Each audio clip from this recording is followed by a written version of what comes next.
Chapitre 1, les fondements de la trahison. Robert s'essuya les mains avec un chiffon usé, les néons de son garage projetant des ombres crues sur son visage buriné. Pour quiconque passait devant ce modeste bâtiment de Maple Street, il ressemblait à un simple atelier de réparation automobile. L'enseigne à l'extérieur indiquait « et Automotive Engine Repair and Custom Work ». Ce qu'il ne pouvait voir, c'étaient les murs renforcés, les serveurs dissimulés bourdonnant derrière de faux panneaux et les prototypes de véhicules qui allaient révolutionner les transports en une décennie. À 38 ans, Rob avait appris que la perception était primordiale. 5 ans plus tôt, il était Robert l'énigmatique fondateur de Neuralink Dynamics, une entreprise qui avait discrètement révolutionné la technologie des drones militaires. La vente au ministère de la Défense lui avait rapporté 3,2 milliards de dollars, mais la transaction était classée confidentielle. Neuralink avait tout simplement été dissoute en raison de problèmes réglementaires. Seule une poignée de personnes connaissaient la vérité. Rob était devenu l'un des plus puissants entrepreneurs de la défense américaine, opérant dans l'ombre. Le garage était son sanctuaire, son laboratoire et sa couverture, tout en un. C'est là qu'il développait une technologie de nouvelle génération tout en conservant l'apparence parfaite d'un mécanicien de la classe moyenne. C'était une vie qu'il avait partagée avec Linda, sa femme depuis 12 ans, jusqu'à ce que tout bascule il y a 6 mois. Linda Morrison avait été la partenaire idéale pendant ces années difficiles. Elle l'avait soutenu pendant les débuts de Neuralink, travaillant en double poste comme infirmière pour les maintenir à flot. Mais le succès, même caché, l'avait transformé. Le style de vie modeste que Rob maintenait sous couverture commençait à contrarier ses désirs croissants de statut et de luxe. « Rob, il faut qu'on parle », avait dit Linda ce soir de février, sa voix portant une distance qui s'était creusée depuis des mois. Il avait levé les yeux de son établi où il étalonnait des capteurs pour son dernier projet, un système de véhicule autonome qui ferait passer Tesla pour un jouet. « Qu'est-ce qui te préoccupe ? » « Ça ?» Elle fit un geste autour du garage, l'air dégoûté à peine dissimulé. « Cette vie, j'en ai assez de faire semblant d'être satisfaite de la médiocrité. J'en ai assez que mes amis me demandent pourquoi mon mari dirige un atelier de réparation de voitures. » Quand j'étais à l'école d'infirmière, Rob avait senti un frisson le gagner. « Et Linda, tu sais que je fais bien plus que ça, alors quoi d'autre que réparer des voitures en panne pour de l'argent de poche ?» riait-elle amèrement. « Rob, je t'aime, mais je ne peux plus vivre comme ça.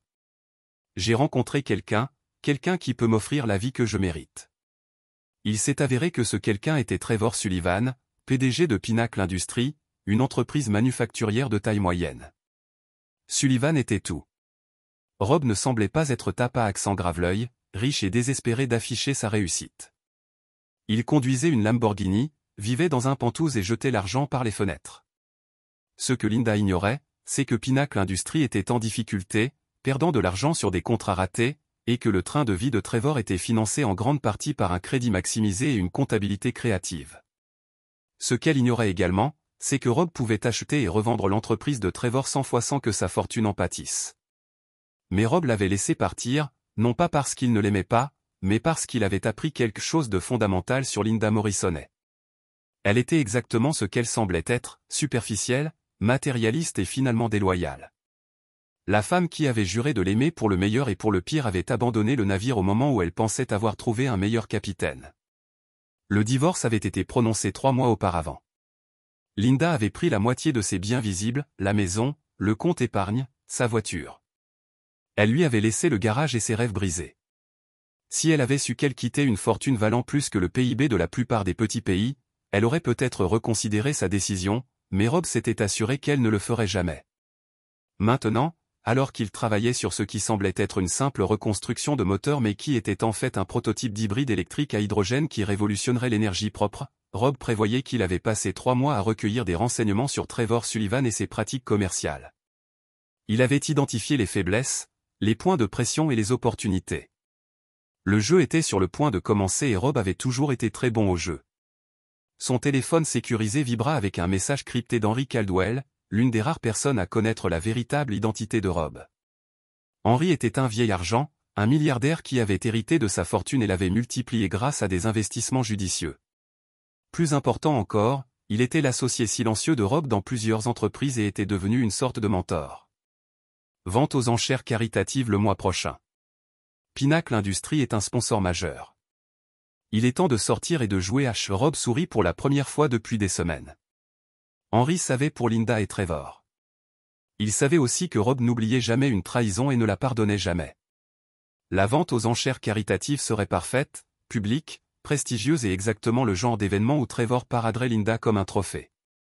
Le jeu était sur le point de commencer et Rob avait passé 3 mois à charger les dés, chapitre 2, l'art de la guerre. 3 semaines avant la vente aux enchères caritatives. Rob était assis dans un coin du Milano, un restaurant chic du centre-ville, observant Linda et Trevor à travers les grandes fenêtres. Il fêtait quelque chose. Le rire tonitruant de Trevor et les gestes excités de Linda le montraient clairement. Rob sirota son café et activa l'appareil d'enregistrement caché dans sa montre, un appareil technologique qui rendrait la Cia jalouse. Linda avait l'air différente. Ses cheveux bruns étaient maintenant blond platine, coiffés dans une coupe coûteuse qui coûtait probablement plus cher que le loyer mensuel de la plupart des gens. Elle portait une robe de créateur que Rob avait reconnue dans un catalogue Nordstrom, $2800, bien au-delà de ce qu'elle pouvait se permettre avec son salaire d'infirmière. Trevor finançait son nouveau style de vie exactement comme Rob l'avait prévu.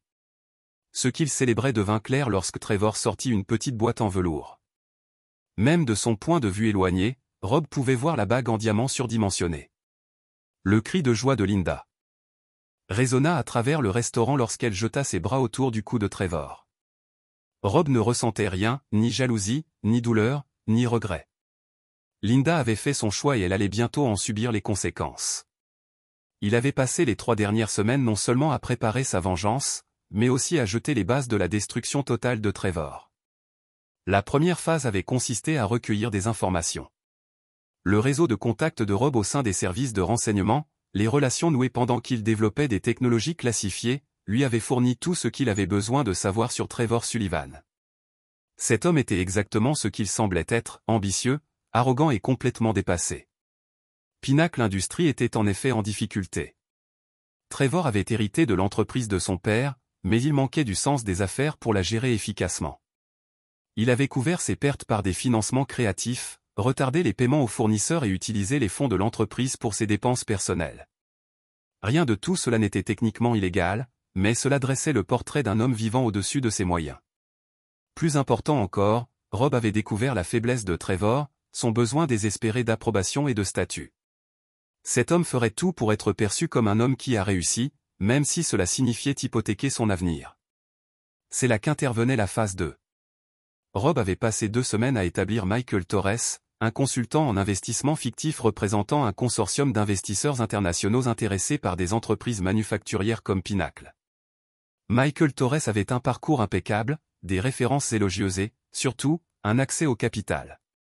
Tout cela était fabriqué, mais la fabrication était parfaite. Torres avait approché Trevor par le biais d'intermédiaires, exprimant son intérêt pour un partenariat potentiel. La carotte était irrésistible, un investissement de $50 millions en échange d'une participation minoritaire dans Pinnacle Industries. Pour Trevor, c'était le salut. Pour Rob, c'était la corde que Trevor utiliserait pour se pendre. La réunion avait été prévue pour demain au siège de Pinnacle. Rob, déguisé en Torres, avec des prothèses subtiles et une coiffure différente, allait offrir à Trevor une opportunité. Cela semblait trop beau pour être vrai, parce que c'était le cas. Mais d'abord, Rob avait un renseignement supplémentaire à recueillir. Il activa le microphone directionnel caché dans son col, un autre élément de technologie classifiée qui pouvait isoler les conversations à 50 mètres de distance. La voix de Linda résonna clairement, « Je n'arrive pas à croire à quel point tout est différent maintenant. Regardez cette bague. Rob ne m'aurait jamais acheté quelque chose comme ça. » Il était toujours radin, il parlait toujours de pragmatisme. Le rire de Trevor était laid, pragmatique, c'est une façon de le dire. Je n'arrive toujours pas à y croire. Tu as été marié à un mécanicien pendant 12 ans. À quoi pensais-tu? Je croyais l'aimer. Dit Linda en faisant tournoyer la bague à son doigt. Mais l'amour ne paie pas pour les belles choses, n'est-ce pas? L'amour ne vous permet pas d'entrer dans un country club ni d'acheter une maison dans les collines. Eh bien, vous êtes avec un vrai homme maintenant, dit Trevor d'une voix pâteuse, pleine d'arrogance, quelqu'un qui sait subvenir aux besoins de sa femme, quelqu'un qui a vraiment accompli quelque chose de sa vie. Rob éteignit le micro. Il en avait assez entendu. Linda ne l'avait pas quitté juste pour l'argent. Elle méprisait activement la vie qu'ils avaient construite ensemble. La femme qu'il avait aimée, soutenu et en qui il avait eu confiance l'avait non seulement trahi, mais se moquait maintenant publiquement de lui. Le calcul froid qui avait fait le succès de Rob en affaires se concentrait désormais entièrement sur la vengeance. Linda et Trevor pensaient vivre un conte de fées. Rob était sur le point de le transformer en cauchemar. Son téléphone vibra avec un message d'un de ses contacts au Pentagone, l'identité de Torres est verrouillée et chargée, historique de crédit, vérification des antécédents, référence. Tout passera n'importe quel examen. La piste de l'argent est propre et intraçable. Bonne chasse. Rob sourit et laissa un billet de 20 sur la table. Demain, il rencontrerait Trevor Sullivan sous le nom de Michael Torres. Dans 3 semaines, il se révélerait à la vente aux enchères caritatives sous le nom de Robert Hay, l'entrepreneur milliardaire de la défense. Mais ce soir, il avait encore un préparatif à faire. Il se rendit dans un entrepôt de l'autre côté de la ville en utilisant une carte clé pour accéder à une unité climatisée. À l'intérieur se trouvaient les vestiges de son ancienne vie, des récompenses du ministère de la Défense, des photos avec des sénateurs et des généraux, des coupures de journaux des rares fois où Neuralink avait reçu une reconnaissance publique avant de disparaître. Mais plus important encore, il y avait les contrats, des accords signés d'une valeur de centaines de millions de dollars pour des projets en cours, des bons de commande d'alliés de l'OTAN, des dépôts de brevets qui allaient remodeler de multiples industries. Rob sélectionna quelques documents clés et les plaça dans une mallette. À la vente aux enchères caritatives. Quand Henry Caldwell l'appela, « Monsieur, PDG », ce serait sa preuve. Non pas qu'il ait besoin de prouver quoi que ce soit à Linda ou à Trevor. À ce moment-là, leur monde s'effondrerait déjà autour d'eux. Il verrouilla le garde-meuble et rentra chez lui dans son modeste appartement au-dessus du garage. Demain, le jeu commencerait sérieusement, et Robert n'avait jamais perdu un match qui comptait. Chapitre 3, Trap Springs, le siège de Pinnacle Industries, était une tour de verre étincelante qui projetait exactement l'image que Trevor Sullivan voulait, succès, pouvoir et prospérité. En réalité, cela représentait une entreprise qui brûlait des sommes colossales pour sauver les apparences. Rob, désormais complètement transformé en Michael Torres, traversa le hall en marbre avec l'assurance d'un homme qui avait toutes les cartes en main. La transformation était impeccable. De subtiles prothèses faciales, posées professionnellement par un contact de l'époque où il travaillait dans les renseignements, avaient suffisamment modifié sa structure osseuse pour le rendre méconnaissable. Ses lentilles de contact avaient transformé ses yeux marrons en bleu. Ses cheveux étaient teints en noir et coiffés différemment. Même sa posture et son allure avaient été modifiées au fil des semaines de pratique. Monsieur Torres, bienvenue chez Pinnacle Industries. La secrétaire de Trevor, une femme nerveuse d'une 50aine d'années, le salua. Monsieur Sullivan est prêt à vous recevoir. Rob la suivit au dernier étage, remarquant les œuvres d'art et les meubles coûteux qui décoraient les bureaux. Tout criait à une entreprise qui s'efforçait trop de paraître prospère. C'était exactement ce à quoi il s'attendait. Le bureau de Trevor était un monument à Lego, avec des baies vitrées, un bureau de la taille d'une petite voiture et des murs couverts de photos de Trevor serrant la main d'hommes politiques et de chefs d'entreprise locaux. L'homme lui-même était exactement comme Rob se souvenait du restaurant de la quarantaine, bronzé artificiellement, avec le genre de poignée de main agressive qui surcompensait des insécurités plus profondes. « Michael, ravi de vous rencontrer enfin en personne », s'exclama Trevor en serrant la main de Rob avec enthousiasme. « Je dois dire que les chiffres préliminaires que vos équipes m'ont envoyés m'ont beaucoup enthousiasmé. » Rob sourit en s'installant dans le fauteuil en cuir en face du bureau de Trevor. « Mes clients sont toujours ravis de trouver une entreprise avec le potentiel de Pinnacle. Le secteur manufacturier est mûr pour le type d'intégration verticale dans lequel nous sommes spécialisés. » Pendant l'heure qui suivit, Rob joua son rôle à la perfection. Michael Torres était sophistiqué, compétent et, surtout, riche. Il parla des marchés internationaux, de l'optimisation de la chaîne d'approvisionnement et de l'efficacité industrielle avec l'expertise acquise au fil des années à la tête d'une entreprise technologique prospère. Trevor était presque en train de saliver à la fin de la présentation. « Alors, laissez-moi m'assurer d'avoir bien compris. » Trevor dit en se penchant en avant avec empressement, « Votre consortium est prêt à investir 50 millions de dollars pour une participation de 30% dans Pinnacle Industries. » « C'est exact, » confirma Rob. « Mais il y a des conditions. Mes clients exigent une transparence totale, un accès complet à vos comptes, à vos capacités de production et à vos plans stratégiques. Ils veulent également l'assurance que la direction actuelle restera en place et que leur investissement sera exclusivement utilisé pour le développement de l'entreprise. » Le visage de Trevor s'illumina, « Bien sûr, absolument. J'ai bâti cette entreprise de toutes pièces et je n'ai aucune intention de partir. Rob savait que Trevor mentait. Cet homme avait hérité de Pinnacle de son père et la menait lentement à sa perte depuis 5 ans. Mais il savait aussi que Trevor accepterait n'importe quoi pour mettre la main sur 50 millions de dollars. Excellent, dit Rob en se levant et en tendant la main. Je vais demander à mon équipe juridique de rédiger les accords préliminaires. Nous devrions être prêts à avancer dans les prochaines semaines. C'est fantastique, s'écria Trevor. Vous savez que cela mérite une célébration. Ma fiancée et moi assistons à la vente aux enchères caritatives de l'hôpital pour enfants le week-end prochain. Vous devriez nous rejoindre en tant qu'invité. Ce sera une excellente occasion de rencontrer d'autres acteurs majeurs de la ville. Le sourire de Rob était sincère pour la première fois de la journée. J'en serais ravi. En quittant Pinnacle Industries, Rob activa un dispositif de communication sécurisé et envoya un bref message, cible acquise, phase 3 lancée. La réponse arriva en quelques minutes, tous les actifs en place, la vente aux enchères caritatives sera mémorable. La phase 3 était la partie la plus délicate du plan de Rob. Au cours de la semaine suivante, Michael Torres allait progressivement révéler des incohérences dans son passé. Rien de dramatique, juste de petites divergences qui auraient éveillé les soupçons d'un enquêteur attentif. Trevor, ivre de la promesse de 50 millions de dollars, ne serait pas prudent, mais Linda, elle, le serait. Rob avait passé 12 ans avec Linda Morrisonnet. Il la connaissait mieux qu'elle-même. Elle était méfiante de nature, paranoïaque à l'idée d'être trompée et obsédée par l'idée de faire des recherches sur qui que ce soit. Qui est entré dans sa vie? Elle enquêterait sur Michael Torres et trouverait exactement ce que Rob voulait qu'elle trouve. La beauté du plan résidait dans sa simplicité.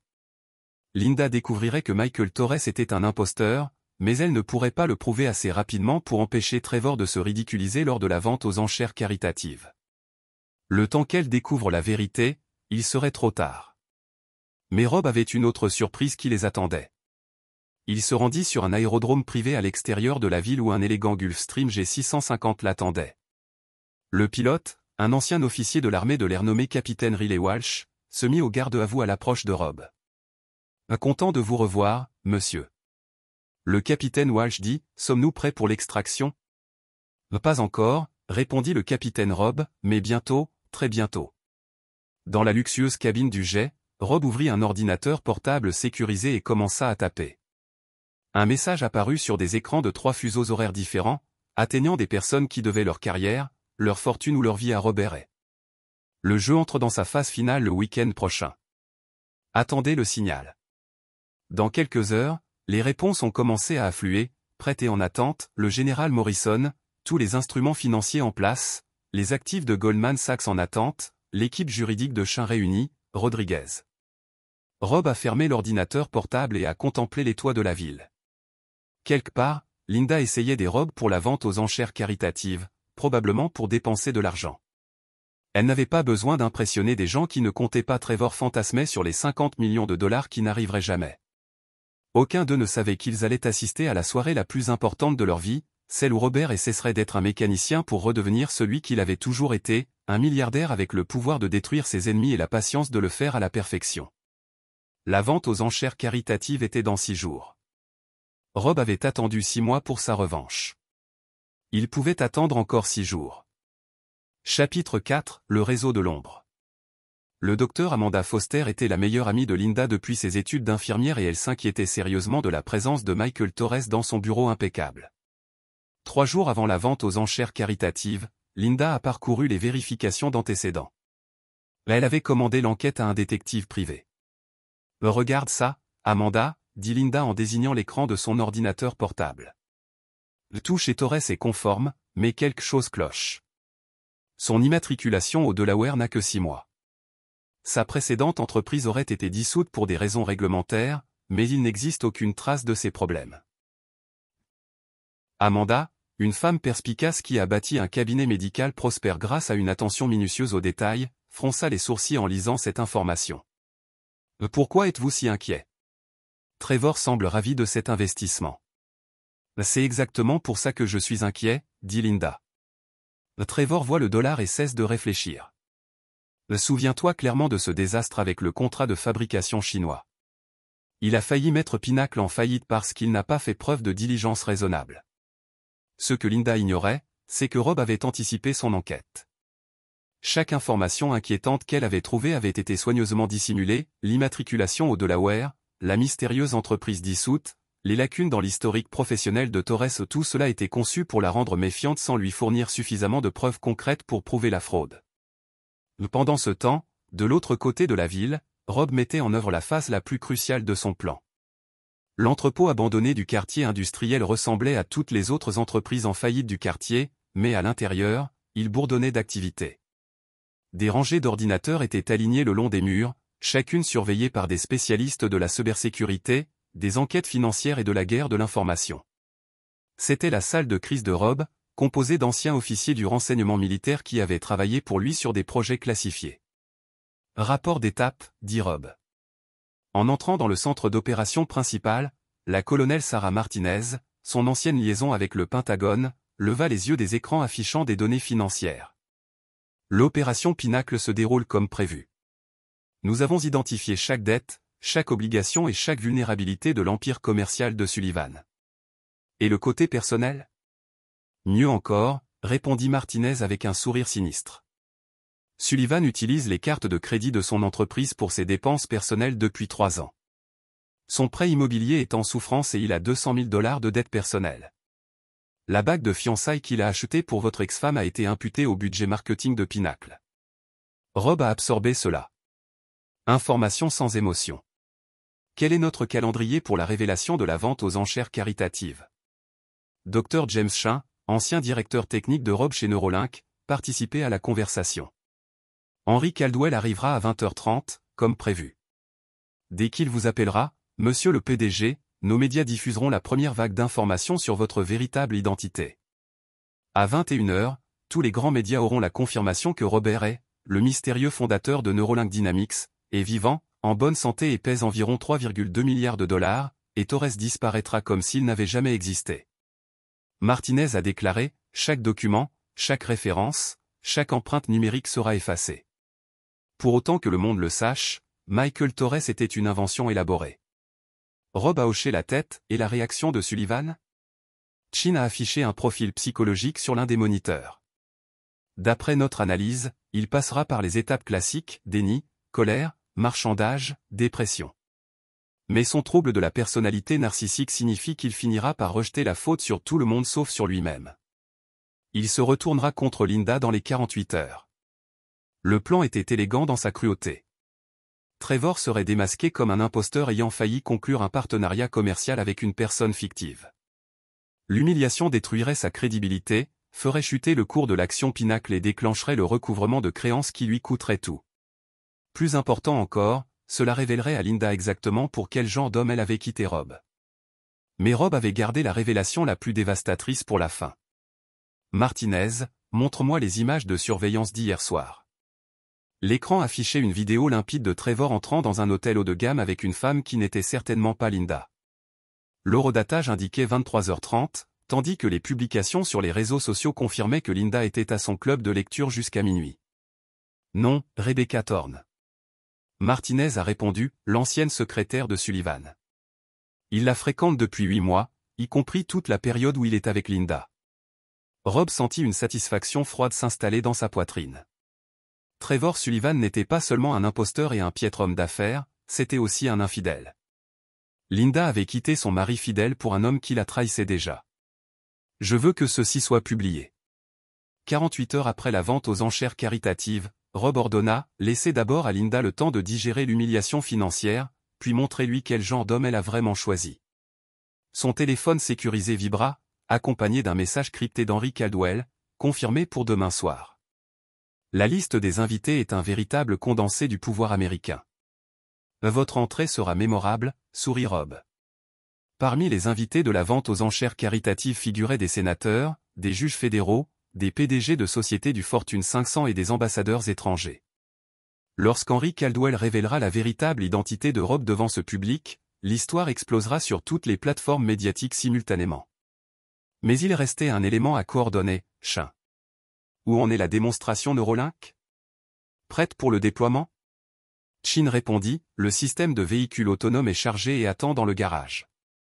Lorsque les médias demanderont des preuves de vos capacités technologiques, nous organiserons une démonstration en direct qui fera passer Tesla pour une entreprise de jouets. Rob avait passé 6 mois à préparer non seulement sa vengeance, mais aussi. Mais il se positionne pour en sortir plus fort que jamais. La vente aux enchères caritatives lui servirait de réintroduction au monde, soutenue par une technologie si avancée. Elle le positionnerait immédiatement comme un acteur majeur dans de nombreux secteurs. Chronologie de la situation financière de Linda, une évolution intéressante. Martinez a déclaré « Notre enquête montre qu'elle a dépensé de l'argent qu'elle n'a pas, en supposant que Trevor couvrirait ses dettes, carte de crédit, carte bancaire au maximum, prêt personnel pour la fête de fiançailles, et même la location d'une voiture de luxe. Lorsque l'empire de Trevor s'effondrera, elle sera personnellement responsable d'environ 180 000 $ de dettes. » L'ironie était parfaite. Linda avait quitté Rob parce qu'elle pensait qu'il ne pouvait pas lui offrir le style de vie qu'elle souhaitait. Maintenant, elle avait accumulé des dettes colossales, poursuivant ce style de vie avec un homme sur le point de tout perdre. Rob a regardé sa montre 24 heures avant la vente aux enchères caritatives. 24 heures avant que Linda Morrison n'apprenne le véritable prix de sa trahison, les derniers préparatifs.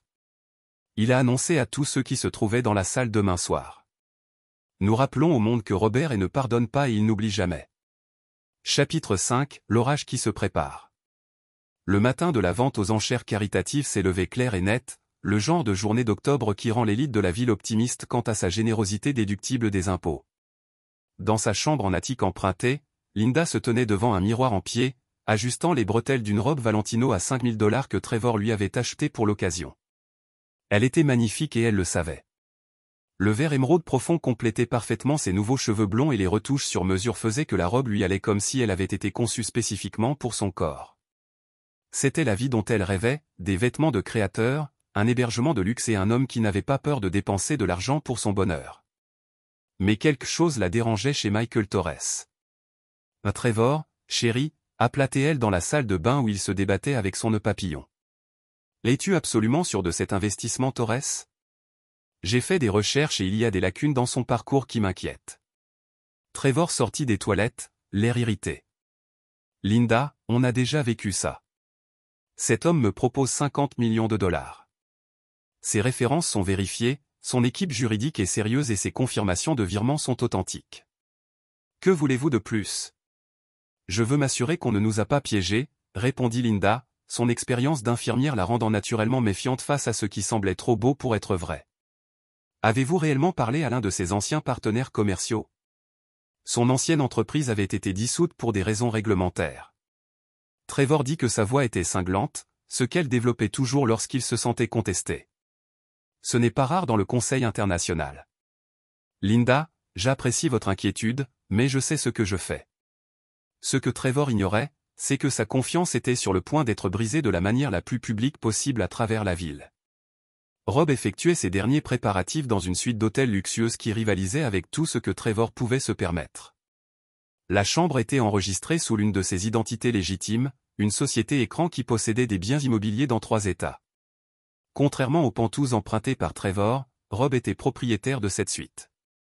Il se tenait devant son propre miroir, ajustant les boutons de manchette en platine qui avaient été un cadeau d'un général reconnaissant après que la technologie de Neuralink eut sauvé un bataillon entier en Afghanistan. Le smoking sur mesure avait coûté plus cher que la plupart des voitures, mais, plus important encore, il projetait exactement l'image qu'il souhaitait, richesse discrète et puissance tranquille. Son téléphone sécurisé affichait les messages de son équipe, les médias en position, l'histoire prête à être diffusée sur votre signal. Chien, tout l'équipement de surveillance testé et opérationnel. Nous aurons une couverture complète. Martinez, instrument financier verrouillé et chargé. Le crédit de Sullivan sera détruit avant minuit.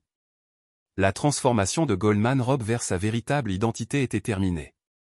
Les prothèses avaient disparu, ses cheveux avaient retrouvé leur couleur naturelle et il se déplaçait avec l'assurance d'un homme qui avait bâti et contrôlé des entreprises de plusieurs milliards de $. Michael Torres avait rempli son rôle et cesserait bientôt d'exister. Mais il restait une dernière pièce de théâtre à jouer. À 14 heures précises, Rob appela la ligne directe de Trevor Sullivan.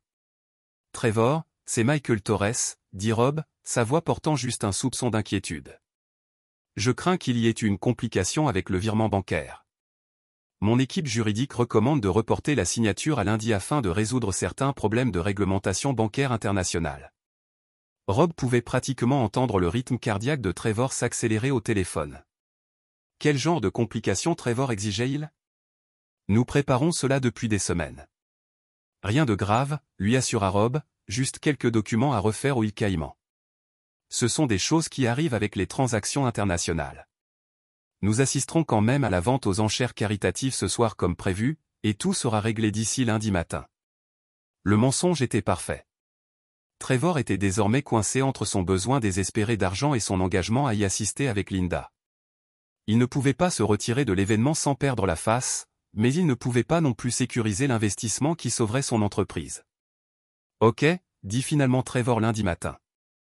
Mais Michael, j'ai vraiment besoin que cette affaire soit conclue rapidement. J'ai des problèmes de trésorerie à résoudre, bien sûr, répondit Rob d'un ton calme. Je comprends parfaitement. À ce soir. Rob termina la île à plat et sourit. Trevor Sullivan était maintenant exactement là où Rob le voulait, désespéré, anxieux et complètement désemparé face à ce qui allait arriver. Les dernières heures avant la vente aux enchères caritatives passèrent rapidement.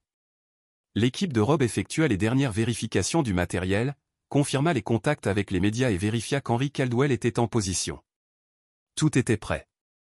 À 18h, Rob monta à l'arrière d'une Mercedes classe S blindée, d'apparence modeste de l'extérieur, mais équipée de systèmes de communication militaire et de vitres pare-balles.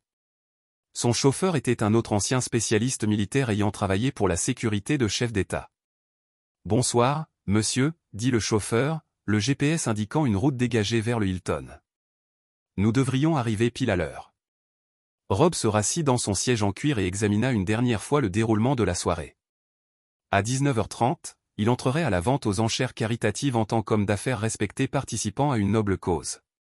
Trevor et Linda le verraient comme Michael Torres et l'éviteraient probablement en raison de leur anxiété face au retard de l'investissement. À 20h30, Henry Caldwell arriverait et reconnaîtrait publiquement Rob comme étant son PDG. Déclenchant la révélation de sa véritable identité.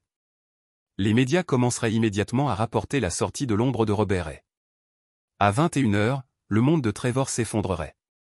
Linda serait sous le choc et Rob répondrait aux demandes d'interview de tous les grands médias du pays. La Mercedes s'arrêta devant l'entrée principale du Hilton. À 19h25 précise, Rob pouvait voir la Lamborghini de Trevor déjà garée dans la section VIP, ce qui signifiait que Linda et Trevor étaient déjà à l'intérieur, probablement en train de réseauter avec des contacts professionnels potentiels et des arrivistes. Rob ajusta sa cravate une dernière fois et sortit de la Mercedes. Il n'était plus le mécanicien qui avait perdu sa femme au profit d'un PDG tape à accent grave l'œil. Il était Robert Ray, milliardaire entrepreneur de la défense, et il allait rappeler à tous, et surtout à Linda, qui il était vraiment. Le jeu était sur le point d'atteindre son paroxysme et Rob ne s'était jamais senti aussi vivant. Chapitre 6, la chute du masque. La grande salle de bal du Hilton était un monument à l'élite de Chicago, avec ses lustres en cristal projetant une lumière chaleureuse. Sur des tables à $10 000 chacune. Le parrainage de la vente aux enchères caritatives pour l'hôpital pour enfants avait attiré 400 personnalités parmi les plus influentes de la ville, créant ainsi le décor idéal pour ce qui allait se dérouler. Linda se sentait un peu à l'écart. Malgré sa robe onéreuse, les autres femmes se faufilaient dans la foule avec cette assurance naturelle qui découle d'une famille aisée. Tandis que Linda devait se rappeler de tenir correctement son verre de vin et de ne pas rire trop fort lors des conversations de cocktail, Trevor, lui, était dans son élément. Il s'est démené comme un politicien, serrant des mains, donnant des tapes dans le dos et prononçant des noms, s'immisçant dans les conversations sur les yacht clubs et les inscriptions dans les écoles privées. Aux yeux de tous, il ressemblait à un homme d'affaires prospère célébrant son dernier triomphe, « Ma chérie », dit-il en s'approchant de Linda avec son 3e scotch de la soirée. Je viens de parler au sénateur Morrison de la délégation commerciale en Asie du Sud-Est. Il pense que Pinnacle serait parfait pour le volet manufacturier. Linda sourit et hocha la tête, mais son attention était concentrée sur l'entrée. Elle avait repéré Michael Torres entrant seul. Il avait l'air complètement différent de l'homme qu'elle avait repéré. La légère nervosité qu'elle avait perçue lors de leur brève rencontre au bureau de Trevor avait disparu. Cette version de Torres se déplaçait comme un homme qui régnait sur la salle. « Trevor », dit-elle doucement. « Torres ne vous semble-t-il pas différent ?» Trevor jeta un coup d'œil vers l'entrée et haussa les épaules, « Il me va bien. » Les riches se ressemblent tous en smoking. Et avant que Linda ne puisse répondre, leur attention fut attirée par une agitation près de la scène des enchères. Une femme en robe de soirée rouge discutait avec la sécurité au sujet de la disposition des places, sa voix portant à travers la salle de bal, malgré ses tentatives évidentes de garder la conversation privée. Peu importe ce que dit le tableau. La femme disait, « Mon mari a expressément demandé la table 12 et c'est là que nous sommes assis. » Linda l'a reconnue, Rebecca Thorne, l'ancienne secrétaire de Trevor, qui avait quitté Pinnacle 6 mois plus tôt pour de meilleures opportunités. Ce qui frappa Linda de manière étrange, c'est de voir Rebecca à une vente aux enchères caritatives qui coûtait $1000 le billet, surtout qu'elle gagnait $35 000 par an en tant que secrétaire. Plus troublant encore, Rebecca lançait des regards en direction de Trevor, mais ce dernier semblait délibérément éviter tout contact visuel avec elle. « Trevor, dit prudemment Linda, n'est-ce pas Rebecca Thorne, votre ancienne secrétaire ?» Le visage de Trevor pâlit et il se détourna rapidement de Rebecca. « Oui, je pense que le monde est si petit. Elle doit être ici avec quelqu'un. » Mais la formation d'infirmière de Linda lui avait appris à décrypter les réactions physiques au stress, et tout indiquait que Trevor était profondément mal à l'aise en présence de Rebecca. Ses mains tremblaient légèrement, il transpirait malgré la climatisation et il regardait sans cesse vers la sortie comme s'il planifiait une issue de secours. Avant que Linda ne puisse poursuivre sur le sujet, un murmure parcourut la foule lorsqu'une personne importante entra dans la salle de bal. Linda se retourna et vit un homme âgé, vêtu d'un smoking impeccable, se frayer un chemin à travers la foule, les gens s'inclinant presque à son passage. « Mais qui est-ce » murmura Linda. « Henry a bien dit », répondit Trevor d'une voix pleine d'admiration. « Un vieil argent, un vrai argent. Sa famille est riche depuis avant la guerre de sécession. Il vaut peut-être 8 milliards, mais il reste discret. » Linda observa Caldwell se faufiler dans la foule avec cette autorité tranquille qui vient du fait de n'avoir rien à prouver à personne. Ce qui retint son attention, c'est qu'il semblait scruter la salle, à la recherche d'une personne en particulier. Son regard se posa sur Michael Torres. « Mesdames et messieurs, le présentateur de la vente aux enchères annonça, veuillez vous asseoir. Nous allons commencer le programme de ce soir. » Alors que la foule se dirigeait vers leurs tables respectives, Linda remarqua que Caldwell se dirigeait droit vers Torres. Les deux hommes se regardèrent de l'autre côté de la salle de bal et un échange de regards suggéra qu'ils se connaissaient bien plus que des relations d'affaires. Linda attrapa Trevor par le bras. « Le saviez-vous ? » Torres et Caldwell se connaissaient. Trevor parut perplexe. « Quoi ? Non, c'est impossible.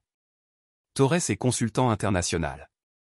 Caldwell s'occupe d'investissements nationaux et de vieilles fortunes familiales. Ils ne fréquentaient pas les mêmes cercles. » Mais sous leurs yeux, Henry, Caldwell s'approcha de Torres avec un sourire chaleureux et lui tendit la main. La conversation était trop lointaine pour être entendue, mais leur langage corporel suggérait familiarité, respect et autre chose que Linda ne parvint pas à identifier. Caldwell éleva alors la voix juste assez fort pour que les tables voisines l'entendent. « Monsieur le PDG, je ne vous attendais pas ce soir. » Ces mots frappèrent Linda comme un coup de poing. « Monsieur le PDG, ce n'est pas comme ça que vous vous êtes adressé à elle. Un consultant international. C'est ainsi qu'on s'adressait à quelqu'un occupant un poste de pouvoir important dans une entreprise. » Trevor était devenu tout blanc. « C'est impossible, murmura-t-il. Torres n'est pas PDG, c'est un consultant représentant un consortium d'investisseurs. » Mais sous le regard de Linda, l'attitude de Torres changea complètement. Fini le comportement légèrement différent d'un homme cherchant à conclure un accord, remplacé par l'assurance de quelqu'un habitué à être la personne la plus puissante de la salle. Torres, si c'était bien son vrai nom, sourit à une remarque de Caldwell, puis se dirigea vers leur table d'un pas décidé, « Trevor. » Linda dit d'un ton pressant, « Je pense qu'il faut qu'on parte immédiatement. » Mais il. Propension à conclure des partenariats commerciaux sans vérification préalable. Dis-moi, Trevor, as-tu réellement vérifié les références de Torres ? As-tu enquêté sur sa prétendue ancienne entreprise ? Où étais-tu si désespéré d'argent que tu as ignoré chaque signal d'alarme ? Le visage de Trevor s'estompa lorsqu'il réalisa l'ampleur de son humiliation en leur présence. La salle de bal était en effervescence tandis que l'élite de Chicago assistait à une véritable leçon de vengeance. « Mais pourquoi » demanda Linda en élevant la voix. « Pourquoi cette mascarade élaborée ? Pourquoi ne pas me dire qui vous étiez vraiment ?» Le rire de Robert était froid, car la femme que j'aimais n'aurait pas quitté son mari pour de l'argent, Linda. Elle aurait résolu nos problèmes. Elle m'aurait fait confiance. Elle aurait honoré ses vœux. Sa voix devint d'un calme mortel. Vous avez quitté Robert Hay, le garagiste. Vous ne méritez jamais de rencontrer Robert Hay, le milliardaire. Une nouvelle voix coupa la tension. En fait, il y a plus à dire. Tout le monde se retourna pour voir le docteur James Chin s'approcher de leur table, une tablette à la main et l'air satisfait de quelqu'un sur le point d'annoncer une nouvelle dévastatrice. Le docteur Chin, Robert, dit avec une politesse feinte, je crois que vous avez des informations supplémentaires pour nos amis. Chin activa la tablette et la tourna vers Trevor et Linda. Trevor Sullivan, vous faites l'objet d'une enquête de la SEC pour avoir utilisé des fonds de l'entreprise à des fins personnelles. Mais ce n'est pas ça qui est intéressant. Le plus intéressant, c'est que la tablette affichait une vidéo d'une netteté irréprochable de Trevor entrant dans une chambre d'hôtel avec Rebecca Thorne, l'horodatage remontant à 3 semaines. Le halètement de Linda résonna dans la salle de bal silencieuse, tu m'as trompé. Le visage de Trevor passa du blanc au rouge vif. Linda, je peux t'expliquer avec ta secrétaire. La voix de Linda s'éleva jusqu'à devenir un cri. La femme dont tu m'as parlé est partie pour de meilleures opportunités. Depuis combien de temps, Trevor? Depuis combien de temps la vois-tu? 8 mois, annonça Chin avec obligeance, y compris toute la durée de ta relation avec Linda. Oh, et Rebecca Thorne. Elle reçoit $5 000 par mois de Pinnacle Industries, officiellement classée comme honoraire de conseil. Officieusement, il s'agit de pots de vin. La salle de bal s'est mise à chuchoter avec enthousiasme, tandis que l'élite de Chicago assistait à une démolition sociale complète. Linda se leva de la table, sa robe de créateur scintillant sous les lustres, et gifla Trevor au visage avec suffisamment de force pour être entendue au fond de la salle. « L'espèce de salaud !» cria-t-elle. « J'ai quitté mon mari pour toi. J'ai détruit mon mariage à cause d'une tromperie mensongère. » Robert observait la scène avec un intérêt détaché, tel un scientifique observant les résultats d'une expérience soigneusement contrôlée. « L'intéressant, dit-il sur le ton de la conversation. Tu es en colère contre Trevor parce qu'il t'a trompé, mais tu sembles avoir oublié que tu m'as trompé avec lui. » Linda se tourna vers Robert, le visage déformé par la rage et l'humiliation. « C'est différent. Notre mariage était déjà terminé, n'est-ce pas ?» demanda Robert d'une voix dangereusement basse, « car je crois me souvenir que tu étais ma femme quand tu as commencé à coucher avec Trevor. Je me souviens que tu m'avais menti en disant que tu travaillais tard alors que tu étais dans son lit. Mais s'il te plaît, Linda, explique à tout le monde en quoi ton adultère était plus vertueux que le sien. » Le silence qui suivit fut assourdissant. Linda resta figée, la bouche ouverte et fermée, réalisant que chaque mot qu'elle prononçait la plongeait davantage dans l'humiliation publique. Robert se leva et rajusta ses boutons de manchette avec une élégance décontractée. « Mesdames et messieurs, annonça-t-il à la salle de bal captivée, je crois que ceci conclut la soirée. Trevor, vous recevrez la visite de la SEC lundi matin. Linda, vous recevrez les factures de toutes ces cartes de crédit que vous avez utilisées au maximum, en supposant que Trevor paierait vos dettes. » Il marqua une dernière pause à leur table, sa voix juste assez forte pour que les tables voisines l'entendent clairement. « Vous avez tous les deux eu exactement ce que vous méritiez, dit-il avec la fermeté d'un juge prononçant sa sentence, chacun. Robert quitta la table, Henry Caldwell à ses côtés, laissant derrière lui 2 personnes dont les vies venaient d'être anéanties devant 400 témoins. Les sanglots de Linda résonnèrent dans la salle de bal illuminée de cristal, tandis que le poids de ses choix s'abattait enfin sur elle. Chapitre 8, le jugement dernier. Le lendemain de la vente aux enchères caritatives, Chicago bourdonnait de rumeurs sur l'humiliation publique la plus spectaculaire de l'histoire récente de la ville. Les réseaux sociaux ont explosé de vidéos et de photos de l'événement, transformant Robert et d'un propriétaire de garage inconnu en un mystérieux milliardaire. Pendant la nuit, les chaînes d'information financière se sont démenées pour reconstituer l'histoire de Neuralink Dynamics et de son énigmatique fondateur. Linda s'est réveillée seule dans le penthouse de Trevor, la tête lancinante à la fois à cause du vin et de la dévastation émotionnelle de la veille. Trevor était sorti en trombe après la vente aux enchères, criant quelque chose à propos de limitation des dégâts et de consultations juridiques. Il n'était pas revenu et Linda commençait à comprendre qu'il ne reviendrait probablement pas. Elle s'est dirigée vers la cuisine en pyjama de soie, un autre achat coûteux qu'elle ne pouvait pas se permettre, et a préparé du café les mains tremblantes. Les informations du matin couvraient déjà l'histoire, avec des images de la vente aux enchères caritatives diffusées en boucle. Le milliardaire entrepreneur de la défense Robert est sorti de 5 ans d'anonymat hier soir lors d'une vente aux enchères caritatives à Chicago, révélant que son divorce et ses apparentes difficultés financières étaient une couverture élaborée pour des contrats militaires classifiés d'une valeur de plusieurs milliards. Linda a coupé le son de la télévision et s'est affalée dans le canapé en cuir que Trevor perdrait probablement dans le mois. Son téléphone vibrait sans cesse depuis l'aube, avec des appels de journalistes, d'anciens amis et de créanciers qui avaient vu les informations et compris qu'elle ne pourrait peut-être pas payer ses dettes. Le pire n'était pas l'humiliation ni même la ruine financière. C'était la prise de conscience croissante de ce qu'elle avait réellement perdu. Pendant 12 ans, elle avait été mariée à l'un des entrepreneurs les plus prospères d'Amérique et elle avait tout laissé tomber parce qu'elle ne le trouvait pas. Était trop tard. L'homme qu'il connaissait sous le nom de Michael Torres se tenait à côté de leur table. Ses yeux bleus Linda réalisa alors qu'ils étaient là où lui semblait étrangement familiers, fixés sur Trevor avec une expression d'amusement froid. « Trevor » dit-il d'une voix juste assez forte pour que les tables environnantes l'entendent. « Nous devons parler de l'approche plutôt créative de votre entreprise en matière de reporting financier. » La bouche s'ouvrit et se referma comme un poisson hors de l'eau. « Quoi, Michael? De quoi parlez-vous » L'homme sourit et Linda sentit son sang se glacer, car ce sourire, malgré la différence de couleur de cheveux, d'yeux et de structure faciale, était exactement comme celui qu'elle avait vu 1000 fois auparavant. En fait, dit l'homme, sa voix résonnant désormais clairement dans la salle de bal de plus en plus silencieuse, je ne m'appelle pas Michael Torres, je m'appelle Robert Ray.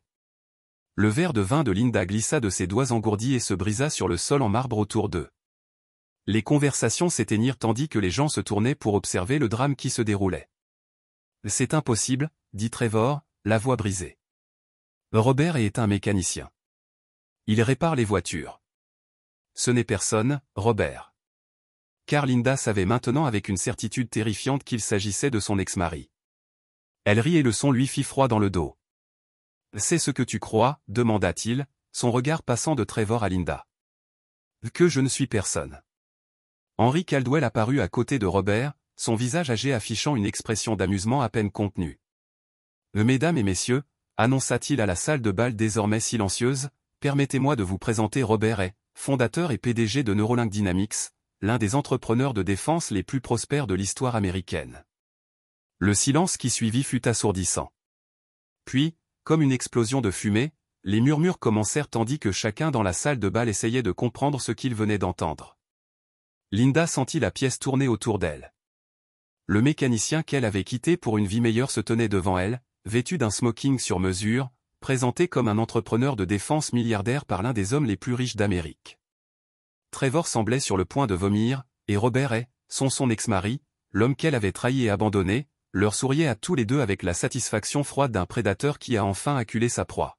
« Allons-y, » dit Robert sur le ton de la conversation, « on pourrait discuter de cet investissement de 50 millions de dollars sur lequel vous comptiez ?»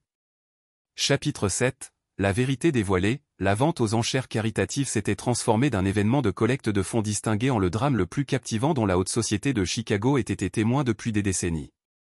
Des téléphones émergeaient discrètement des sacs à main et des poches de veste tandis que l'élite de la ville commençait à documenter ce qui allait clairement être le scandale de l'année.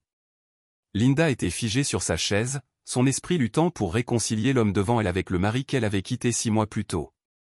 Ce n'était pas seulement Robert avec une coupe de cheveux et de beaux vêtements. C'était une personne complètement différente. Le mécanicien silencieux qui avait travaillé tard le soir dans son garage avait été remplacé par quelqu'un qui attirait l'attention des milliardaires et se déplaçait avec la confiance du pouvoir absolu. « Je ne comprends pas » murmura-t-elle, à peine audible par-dessus les murmures excités qui emplissaient la salle de bal. Le sourire de Robert n'était ni gentil ni cruel. Il était simplement vide. « Bien sûr que non, Linda. Comprendre aurait exigé que tu prêtes attention à l'homme que tu as épousé, plutôt qu'au style de vie que tu pensais mériter. » Trevor avait trouvé sa voix, même si elle ressemblait plutôt à un croassement. « C'est impossible. Je me suis renseigné sur toi. Robert possède un garage. Il répare les voitures. » La voix de Trevor s'éteignit tandis que les implications commençaient à lui frapper. « Et, personne. » Robert termina. « Oui, c'est ce que tu as dit à tout le monde, n'est-ce pas? Pauvre Linda, mariée à un mécanicien incapable de subvenir à ses besoins. » Il fit un geste autour de la somptueuse salle de bal. « Dis-moi, Trevor, qu'est-ce que ça fait de découvrir que tu as passé 6 mois à te moquer d'un homme capable d'acheter et de revendre ton entreprise avec de la monnaie de poche? Henry Caldwell s'avança, visiblement appréciant le théâtre. Je devrais peut-être donner un peu de contexte. Il annonça à un public de plus en plus captivé, il y a 5 ans, Robert et vendait Neuralink Dynamics au ministère de la Défense pour 3,2 milliards de dollars. La transaction était classifiée, c'est pourquoi elle n'a jamais fait la une des journaux financiers, mais je peux vous assurer que tous les entrepreneurs de la défense en Amérique connaissent ce nom, Robert Hay. Une femme à une table voisine haleta bruyamment, Neuralink Dynamics. Ils ont développé le système de drone autonome qui a révolutionné la reconnaissance militaire, entre autres choses. Robert confirma son regard, sans jamais quitter Linda et Trevor, j'ai passé les 5 dernières années à développer une technologie de nouvelle génération tout en conservant la couverture parfaite d'un propriétaire de petite entreprise. C'est incroyable à quel point on peut devenir invisible quand les gens pensent qu'on est indigne d'eux. Linda se sentit malade. Chaque souvenir de l'année écoulée se recontextualisait dans son esprit. Le garage n'était pas une entreprise en faillite, c'était un laboratoire. Les nuits tardives. Robert n'avait-il pas du mal à joindre les deux bouts? Il développait une technologie valant des milliards. Ce style de vie modeste n'était pas dû au fait qu'il ne pouvait pas se permettre mieux. C'était parce qu'il opérait sous couverture. Tu savais qu'elle avait dit, sa voix devenant plus forte tandis que la colère remplaçait le choc. Tu savais que je pensais que nous avions des difficultés financières et tu m'as laissé y croire. L'expression de Robert ne changea pas. Je t'ai laissé révéler qui tu étais vraiment, Linda. Je t'ai fait suffisamment confiance pour te confier mon véritable travail une douzaine de fois, mais tu étais trop occupé à te plaindre de notre vie médiocre pour m'écouter. Tu as fait ton choix en fonction de ce que tu pensais que je valais. Maintenant, tu vas en subir les conséquences. Trevor parcourait frénétiquement les pages de son téléphone, essayant apparemment de vérifier ce qu'il entendait. L'investissement de Torres les 50 millions de dollars n'a jamais été réel. Robert a confirmé. Michael Torres était une identité fictive créée pour rêver l'État. Assez ambitieux. Son téléphone sonna de nouveau, affichant cette fois le numéro de sa sœur. Maggie Linda répondit d'un ton las. Linda, qu'est-ce qui se passe? Je viens de voir les informations sur Rob. C'est vrai? Est-il vraiment milliardaire? Linda ferma les yeux. Oui, c'est vrai, et tu l'as quitté pour ce Trevor, celui qui te trompe. Oui, le silence à l'autre bout du fil dura près d'1 minute. Finalement, Maggie reprit la parole, la voix soigneusement contrôlée. Linda, tu es la plus grande idiote qui ait jamais existé. Après avoir raccroché au nez de sa sœur, Linda a essayé d'appeler Rob. Son ancien numéro était coupé. Elle a essayé le garage, mais a reçu un enregistrement indiquant que le commerce était temporairement fermé. Tous les moyens de revenir à son ancienne vie étaient bloqués. Pendant ce temps, de l'autre côté de la ville, Trevor Sullivan découvrait à quelle vitesse une réputation pouvait être détruite. À 9 heures, son comptable l'avait appelé pour l'informer que 3 clients importants annulaient leur contrat avec Pinnacle Industries. À 10 heures, la SEC avait publié un communiqué annonçant l'ouverture d'une enquête sur des irrégularités financières au sein de l'entreprise. À 11 heures, le cours de l'action Pinnacle avait chuté de 60%. Trevor était assis dans le bureau de son avocat, son costume coûteux froissé à force de dormir, essayant de comprendre comment sa vie avait pu s'effondrer en moins de 12 heures. L'enquête de la SEC est le cadet de vos soucis, expliquait son avocat, David Kim, avec l'attitude d'un directeur de pompe funèbre. Le vrai problème, ce sont les prêts. Pinnacle Industries fonctionne à crédit depuis 18 mois et vos créanciers vont immédiatement commencer à réclamer le remboursement de ces prêts. Ce scandale vous expose à un risque de fuite. Combien de temps me reste-t-il? Demanda Trevor. Si vous avez de la chance, 2 semaines avant la faillite. Sinon, ils gèleront vos avoirs. Demain, le téléphone de Trevor vibra, un nouvel appel d'un créancier. Il avait cessé de répondre depuis 1 heure. Et Linda, est-ce que je peux? Enfin, si je peux prouver que la relation était légitime. Kim secoua la tête. Trevor, tu as été filmé en train de la tromper avec ta secrétaire. Même si Linda voulait t'aider, ce qui n'est clairement pas le cas, elle n'a aucun bien à offrir. D'après les rapports de solvabilité que j'ai consultés ce matin, elle a accumulé 180 000 dollars de dettes personnelles, espérant que tu les paieras.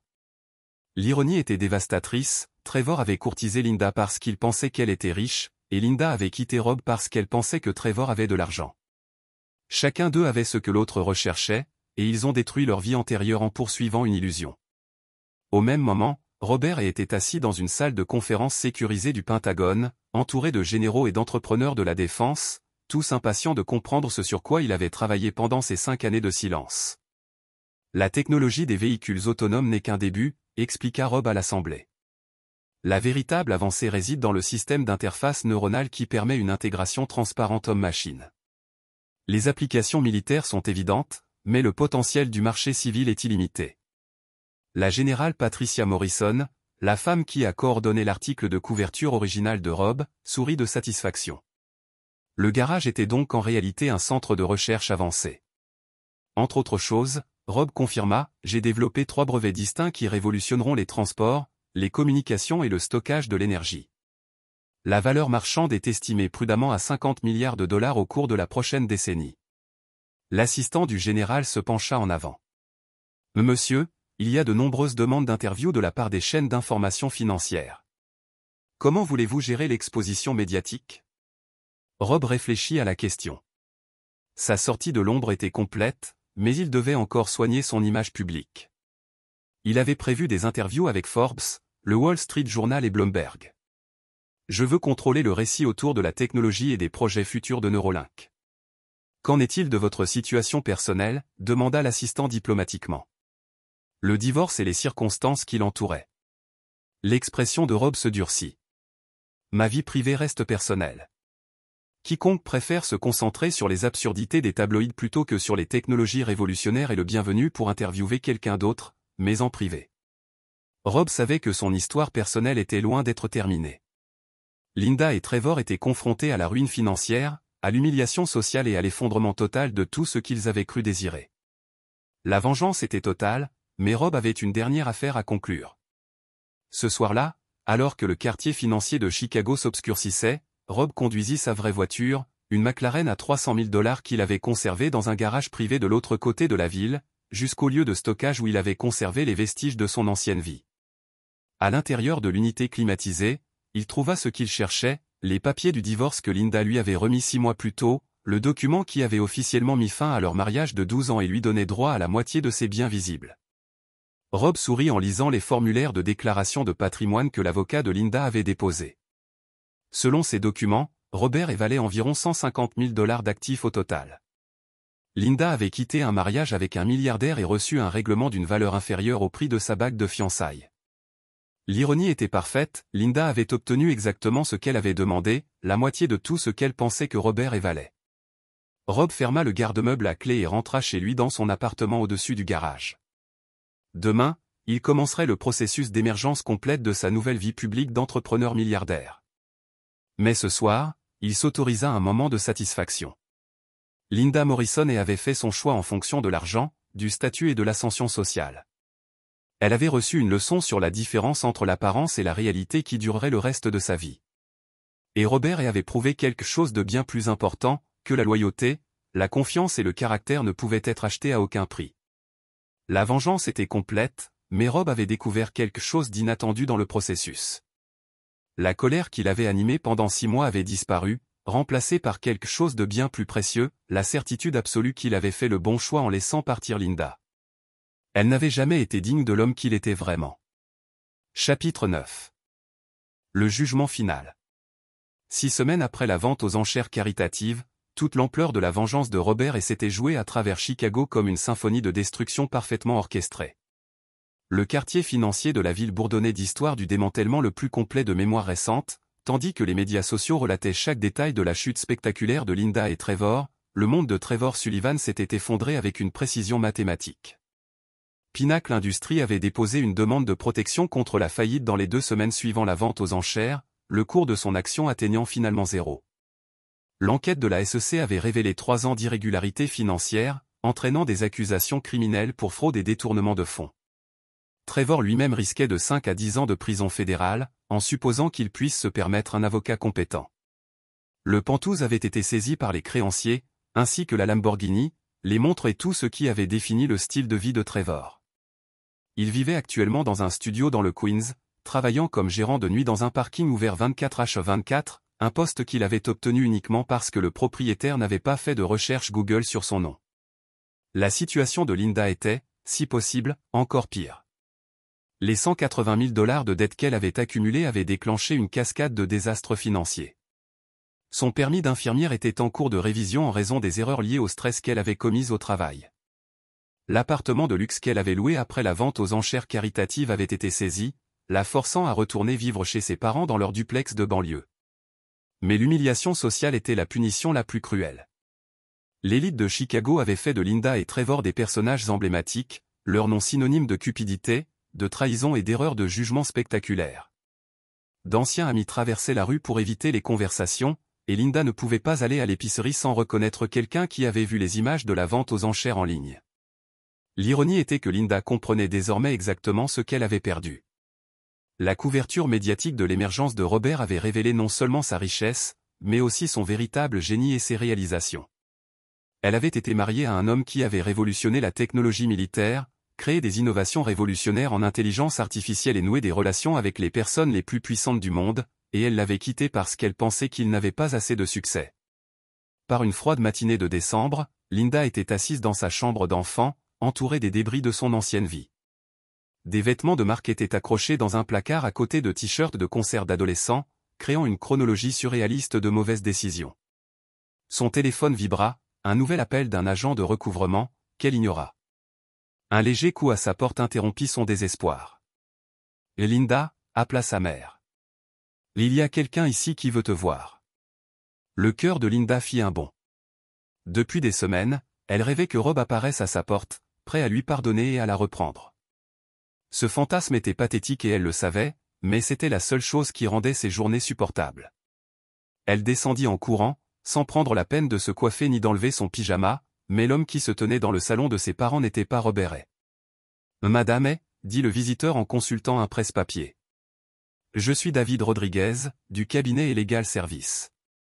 J'ai des documents qui nécessitent votre signature. » La mère de Linda attendait anxieusement dans l'embrasure de la porte tandis que Linda acceptait l'épaisse enveloppe en papier craft. À l'intérieur se trouvaient les papiers de divorce, les documents de transfert de propriété et une lettre écrite de l'écriture précise de Rob. Et Linda, commençait la lettre, ces documents consacrent la séparation légale de nos vies. Comme vous le verrez, je vous transfère la propriété de notre ancienne maison, ainsi que suffisamment d'argent pour rembourser vos dettes actuelles. Ce n'est pas la gentillesse, c'est la fermeture. Les mains de Linda tremblaient en continuant à lire. Vous avez fait votre choix en fonction de l'argent, alors laissez-moi être clair sur la réalité financière. La maison vaut 300 000 $. Votre pardon de la dette totalise 180 000 $. En échange de la signature de ces papiers, vous recevrez environ 120 000 $ en valeur nette, presque exactement ce que vous pensiez valoir lorsque vous m'avez quitté. Le paragraphe suivant était dévastateur dans sa précision clinique. Je veux que vous compreniez quelque chose, Linda, cet argent représente les limites absolues de mon organisme de bienfaisance envers vous. Vous ne me reverrez plus jamais. Vous ne me contacterez plus jamais. Vous ne bénéficierez plus jamais de mon succès. Vous avez fait le choix de valoriser l'argent plutôt que la loyauté, le statut sur le caractère et l'apparence sur la substance. Ce sont les conséquences de ce choix. Linda coulait dans le fauteuil floral de sa mère, des larmes coulant sur son visage alors qu'elle atteignit le dernier paragraphe. Trevor Sullivan fait face à des accusations fédérales et passera probablement la prochaine décennie en prison. Rebecca Thorne a témoigné contre lui.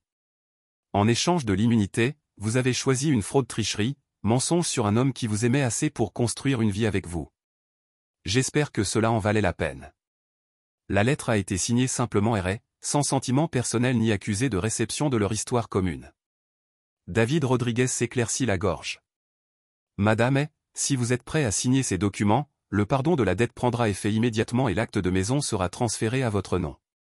Monsieur Hay voulait que je souligne qu'il s'agit d'un règlement final sans possibilité de modification future. Linda regarda les papiers à travers ses larmes.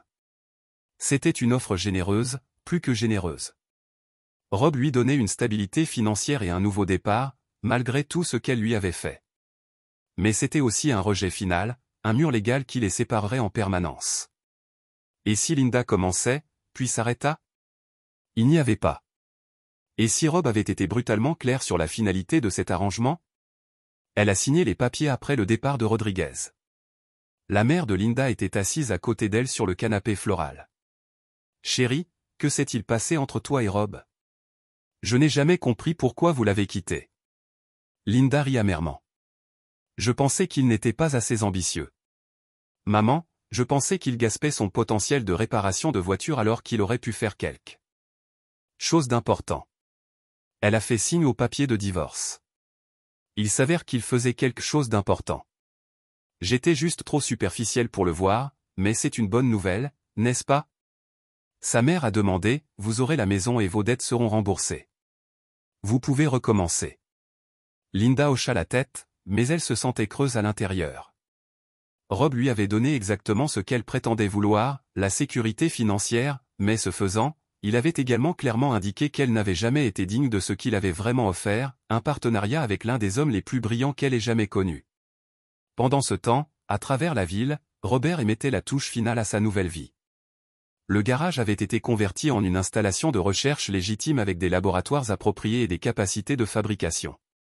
Neuralink Dynamics avait renommé en tant qu'entreprise publique, avec Rob en tant que PDG et une évaluation du marché approchant de 20 milliards de dollars. Il avait quitté l'appartement au-dessus du garage et dans un penthouse. Cela faisait que l'ancienne résidence de Trevor soit modeste en comparaison, mais, plus important encore, il s'était entouré de personnes qui appréciaient la compétence, la loyauté et le caractère, les qualités que Linda n'avait jamais appréciées. La vengeance contre Linda et Trevor était terminée, mais Rob avait découvert quelque chose d'inattendu dans le processus.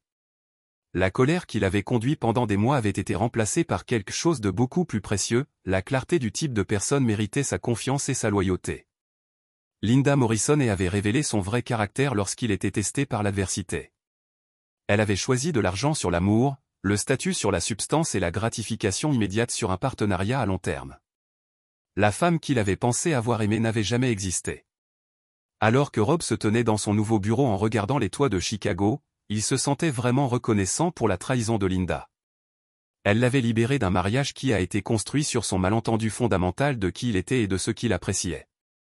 Son téléphone sécurisé bourdonnait d'un message de Henry Caldwell, « Dîner ce soir, j'ai quelqu'un que je voudrais rencontrer, brillant, accompli et complètement inspiré par l'argent. » Rob sourit et tape avec impatience.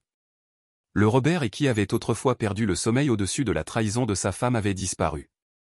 À sa place, un homme qui comprenait que la meilleure vengeance n'était pas une destruction. C'était un succès si complet que vos ennemis sont devenus hors de propos.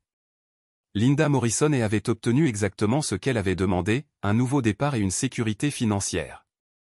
Mais elle avait également obtenu quelque chose qu'elle ne s'attendait pas, la certitude absolue qu'elle avait jeté la meilleure chose qui lui soit jamais arrivée. Et Robert avait obtenu quelque chose de plus précieux, la connaissance qu'il ne ferait jamais l'erreur d'aimer quelqu'un de l'indigne de lui. Encore une fois, l'histoire était terminée, la leçon a été apprise et Robert était enfin complètement libre.